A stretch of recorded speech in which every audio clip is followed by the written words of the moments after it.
Big shots by McGregor. Look at the clock closely. 10 seconds. Oh, he's hurt. Could he finish him here? That's it. It's all over. Conor McGregor is the UFC interim featherweight champion.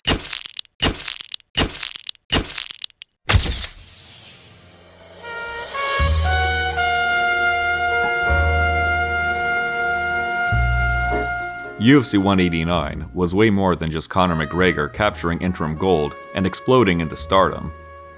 While Conor would go on to have more dominant performances than this one, this was the fight where he likely showed the most heart, fighting on a partially torn ACL against a powerful wrestler in Chad Mendes on short notice. Conor even used body kicks off that ACL, which drained Mendes of his energy, before he landed the killing blow. As a whole, the pay-per-view has been largely forgotten aside from that aspect. In fact, the pay-per-view after it, the Ronda Rousey headlined UFC 190, had nearly 100,000 more buys. Strictly going off numbers, Rousey was a bigger star than Conor McGregor that year, although it ended in much more unfortunate circumstances for her. One thing many hardcore MMA fans remember more is the co-main event of the night, but we will get to that in due time. There are so many aspects of this card that tell rich and intriguing narratives about its fighters and their histories, but the timing and placement of this card also signaled the death of an era in MMA history, and how there was truly no going back afterwards.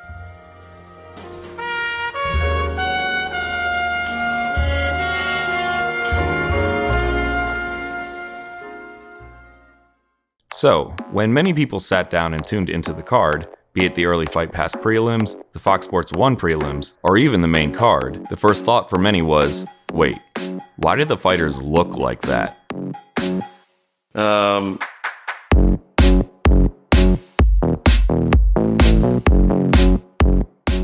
So, okay, I actually understand where the UFC was initially coming from with this one. You see, 2015 was a very different time for how the public viewed the UFC.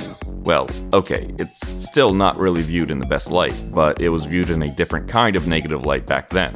MMA fighters by and large are independent contractors, even if the restrictions in their contracts would seem to imply otherwise. And that being the case, it was up to the fighters themselves or their management to acquire sponsors for additional income. And as a fighter in the old days of MMA, this largely meant putting the logo of those sponsors on your shorts or a fight banner while you were being introduced. And believe it or not, even though you see absolutely massive contracts in the major leagues of sports these days, the vast majority of any top athlete's income still comes from sponsorships and endorsement deals. Now, what is the ultimate goal of a sponsorship or an endorsement? Why would these companies pay these athletes millions upon millions of dollars to shill their sandwiches or wear their logos on their shoulders? Well, of course, to inspire more people that watch these athletes and their sport to purchase their products. Want to throw a football like Patrick Mahomes or Russell Wilson? Better eat your Subway sandwiches. Let's ride. To the more marketing-savvy individual, these sponsorships are correctly seen as nothing more than hollow endorsements from billion-dollar corporations to multi-millionaire athletes who don't really care about the product they are pushing. But the average consumer either doesn't have that kind of foresight, or just likes the idea of buying something that someone famous also potentially has. Just look at the incident with Olivia Rodrigo and her Stanley Cup endorsement back in the summer of 2024, and the absolute pandemonium that incident caused. However, Olivia Rodrigo is one of the most famous, talented, and beautiful people in the world, who appeals to pretty much every demographic with disposable income you could imagine. Now, in the 2000s and early 2010s, what kind of companies do you think would want to sponsor, well, this? Condom Depot, Dude Wipes, Corn Nuts, the official corn nut snack of the UFC, Zions Energy, Blowout Cards, Full Tilt Poker, which is blurred out on fight replays because they were shut down for fraud, and of course Dynamic Fastener. The UFC even implemented a sponsor tax to discourage some of the more, let's call them questionable, sponsorships from being displayed on their fighters. Some of these sponsor taxes would exceed $50,000 to $100,000 paid directly to the UFC for the opportunity to put their logo on an athlete's rear end and hopefully earn a net profit from it. In other words, the system was completely broken. And unlike American healthcare, the UFC isn't something every household needs. so the UFC followed what major leagues and sports do, and began to work on a uniform deal for their brand. While there were rumors throughout the later half of 2014, all signs seemed to be pointing to a reveal during the Time Is Now press conference on November 17th of that year. A press conference with nearly every major star and upcoming star in the promotion, and Dana White teasing a major announcement. We didn't get it done in time for this. You can all go home now. Thank you. Okay then. Well, we wouldn't have to wait too much longer, as on December 1st of 2014, the UFC officially announced its partnership with Reebok. Many people were expecting Nike, but given their previous relationship with one Jonathan Dwight Jones, well, I could see where they were coming from.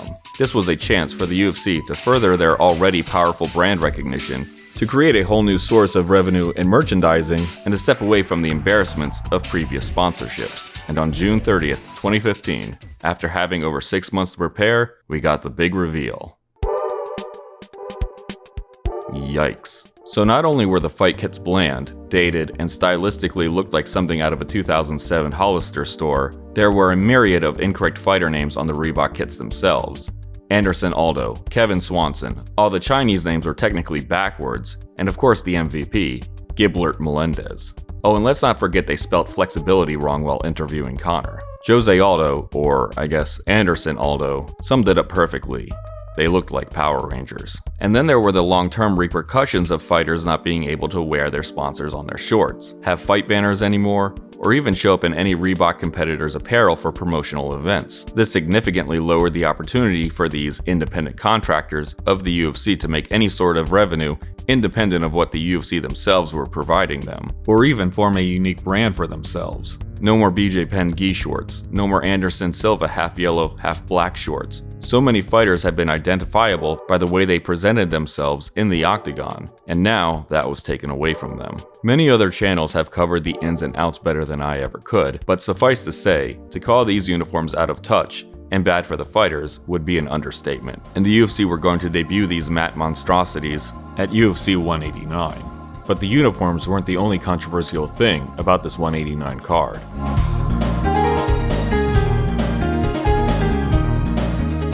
What has largely been lost to time is the fact that Conor McGregor arguably didn't deserve a title shot at UFC 189, and that, in all honesty, Jose Aldo pulling out with a rib injury and being replaced by Chad Mendes in an odd way helped legitimize Conor's opportunity at UFC Gold. Say what you will about Conor now, but back then, the notorious one was an absolute warhorse who did truly want to fight as many times as he possibly could.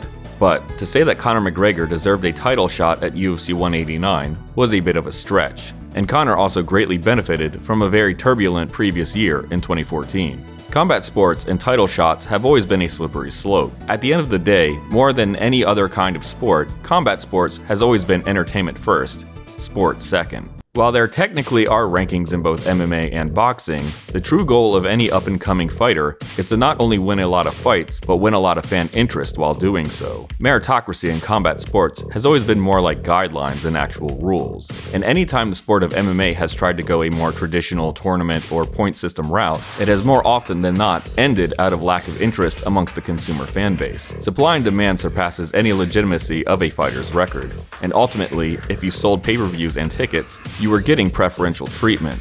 And in 2014, the UFC was desperately starved for superstar talent. Two of the UFC's biggest stars of the day, in Georges St-Pierre and Anderson Silva, were completely absent. GSP had gone on essentially an extended leave of absence, and Anderson Silva was recovering from a devastating leg break injury. Another one of the UFC's biggest stars, in Jon Jones, only fought once, and throughout the majority of the year was in a bitter contract dispute with the UFC. The UFC heavyweight champion, Cain Velasquez, was also out for the entire year due to injury, and the UFC lightweight champion, Anthony Pettis, was out the majority of the year with injury and only fought near the very end of it after finishing a coaching stint on The Ultimate Fighter.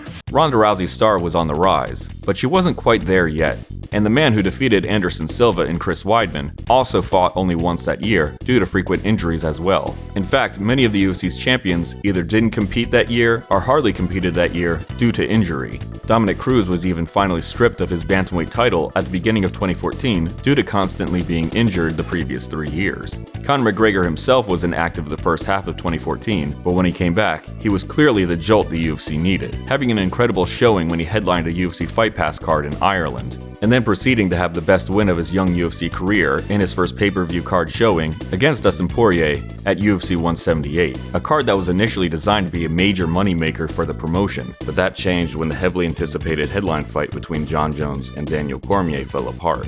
The main event was slapdash replaced with Demetrious Johnson defending his flyweight title instead, which ultimately led the card to selling little over 200k buys. And honestly, the majority of those buys likely came from the interest in Conor McGregor as a prospect. Things were so challenging for the UFC that leaked exchanges between UFC president Dana White and CEO Lorenzo Fertitta revealed they were concerned with what Bellator of all things were doing. They re-signed an aging vet in Quentin Rampage Jackson, and even signed a professional wrestler in his mid-30s, Phil Brooks, aka CM Punk, to a contract even though Punk had absolutely no combat sports training. When Conor McGregor won his next fight, headlining a Boston Fight Night card in January of 2015, and blew the doors off the arena once again, the UFC had to make the move. The real number one contender at featherweight was Frankie Edgar, who was riding a 3-fight winning streak, was a previous multiple defending lightweight champion, and had just beaten the most recent number one contender at featherweight in Cub Swanson, or Kevin Swanson. The problem was, Frankie had already fought the reigning champion in Jose Aldo less than 2 years ago, and not only lost convincingly, but the fight wasn't exactly a massive pay-per-view success. People loved Frankie Edgar,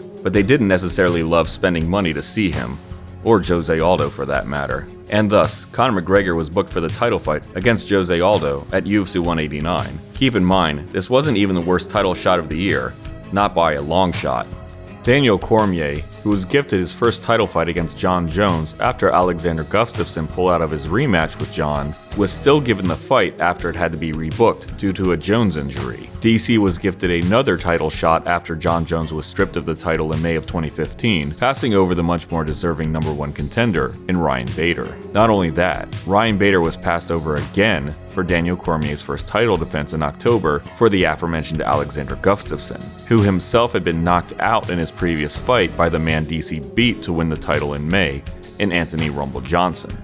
Yeah, try to make sense of all that. Modern problems truly needed modern solutions in 2015's MMA landscape. But one title fight that was truly deserved by any metric was the co-main event of UFC 189.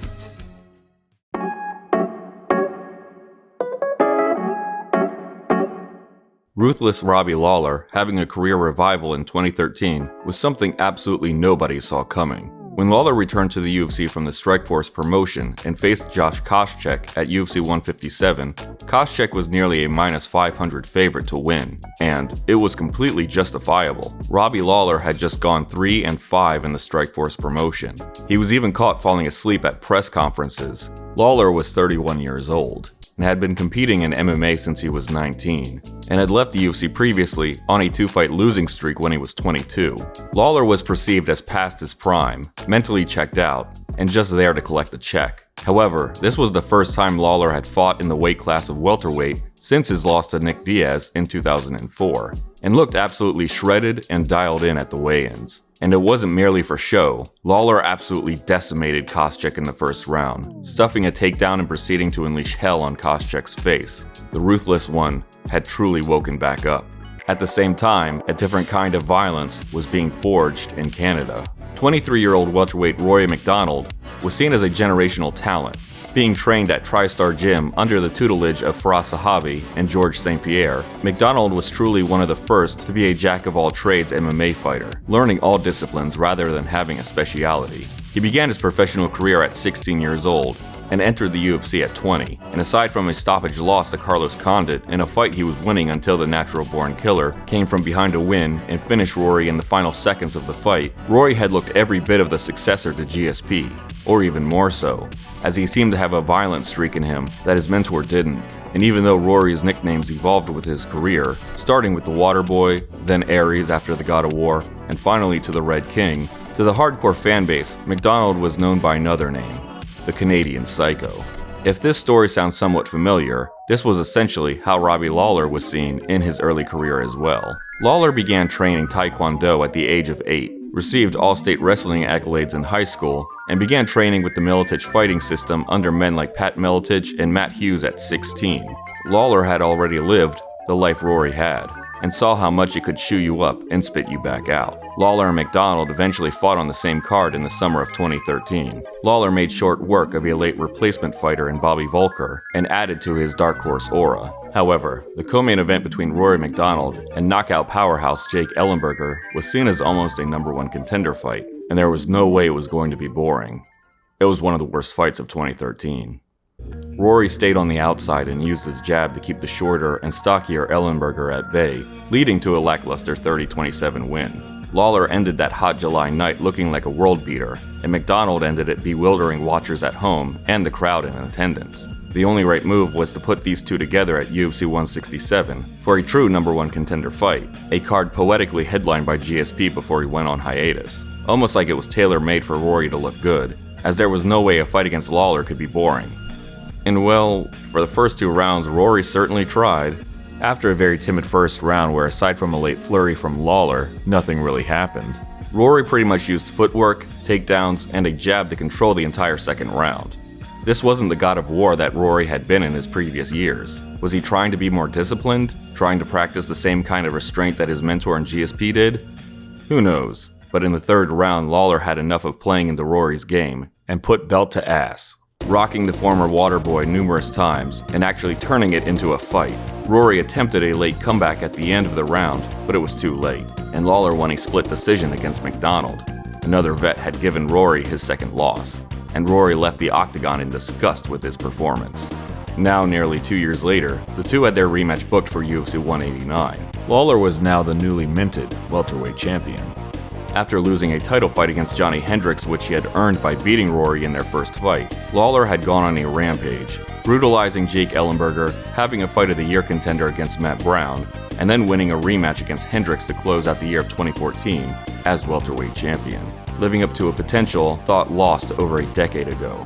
Meanwhile, Rory spent 2014 finding his mojo back, winning a closely contested fight of the night against Damian Maia, tactically shutting out Tyron Woodley, and then fully rediscovering his killer instinct, finishing Tarek Saffiedine in September to close out 2014 as the rightful #1 contender at welterweight. The two were on a collision course. Both were at the peak of their athletic primes. Rory even adopted a shaved mohawk for the occasion, saying he had never felt like such a killer before. I feel like a killer, you know? I have my killer instinct, just like rushing through my thoughts all the time. Nobody knew what to expect from a rematch between the two of them, but not many would expect what we got.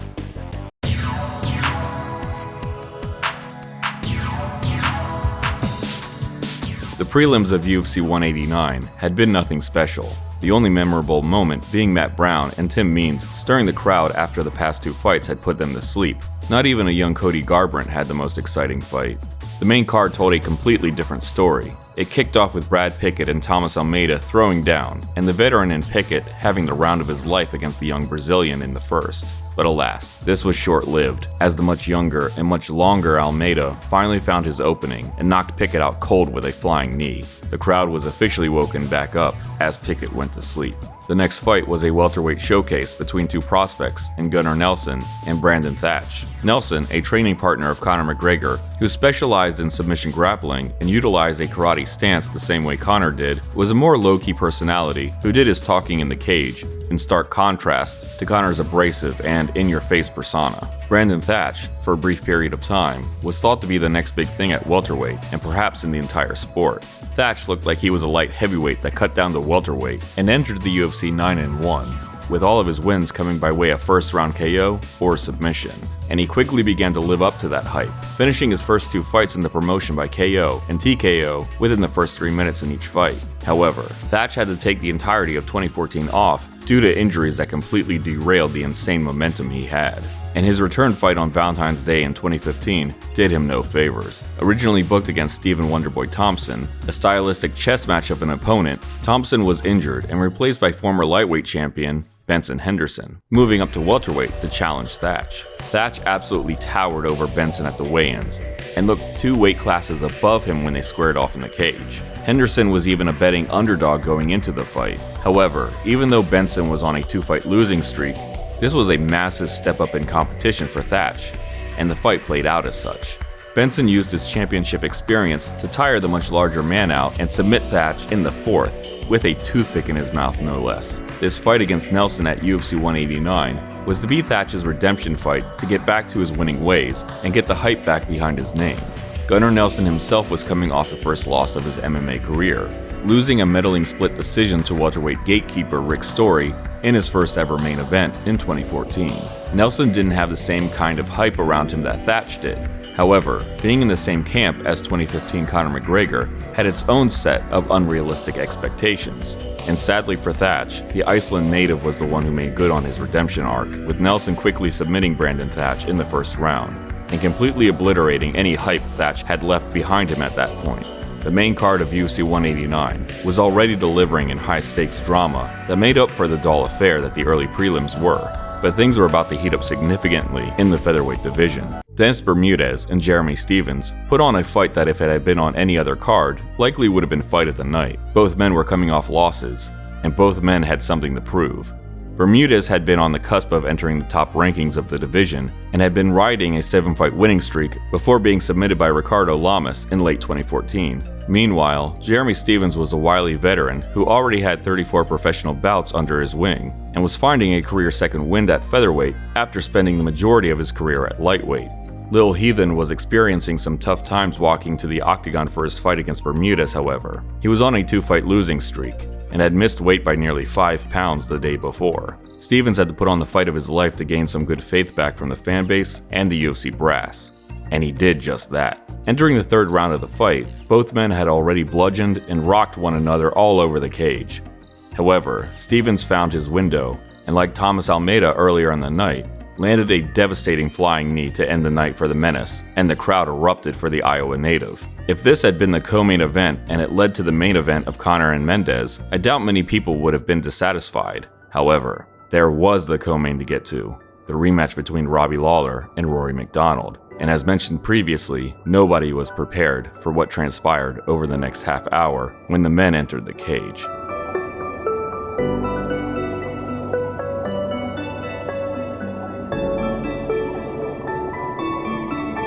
Look at the cage during the main event between Conor McGregor and Chad Mendes. See all the red dots?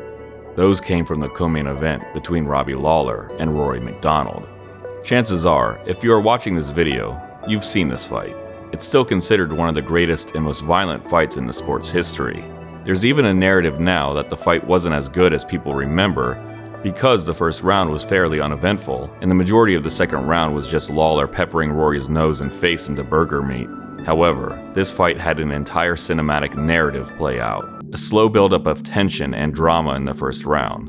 A champion continuing where he left off in their previous fight in the second round. And then Rory storming back late in the third with a mangled face to start his own offense on Lawler. The fourth round being complete madness, with both men beating years of their lives out of each other. Spit and blood flying across the octagon in every direction. And one of the most iconic stare-down moments of the sport at the end of it. Lawler signaling to the Red King that the Ruthless One was about to unleash hell in the fifth, his own face a split and mangled mess. And Lawler did just that, ending Rory with a final jab to his already completely disfigured nose and face. Lawler had not only lived up to the potential once thought of him by capturing the title, now he would forever be remembered in the history books of MMA as a legend of violence. Quite the turnaround for the man falling asleep at press conferences just 4 years ago. This fight has largely been seen as a litmus test as to how much violence the general viewing public can stomach, and whether or not this kind of sport is really for someone or not. How can you even imagine to top that?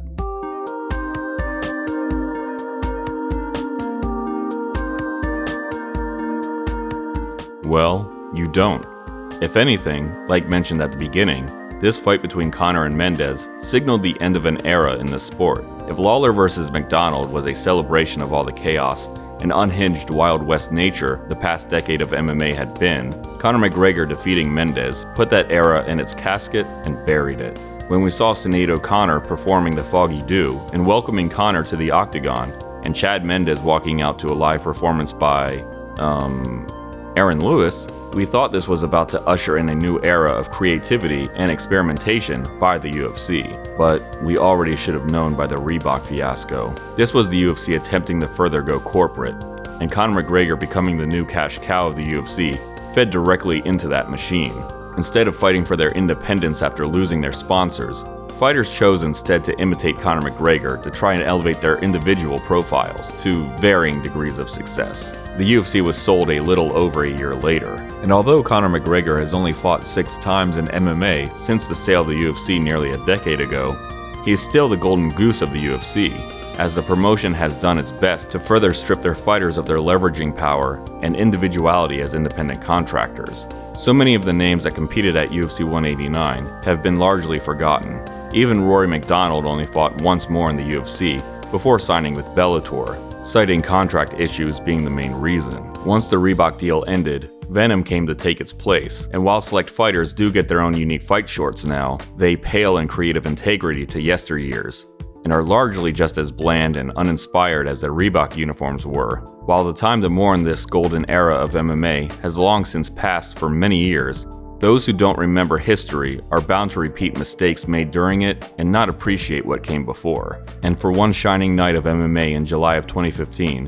whether you had just gotten into the sport because of Conor's influence, or you were a combat sports savant at that point, we collectively got to experience why we all fall in love with it.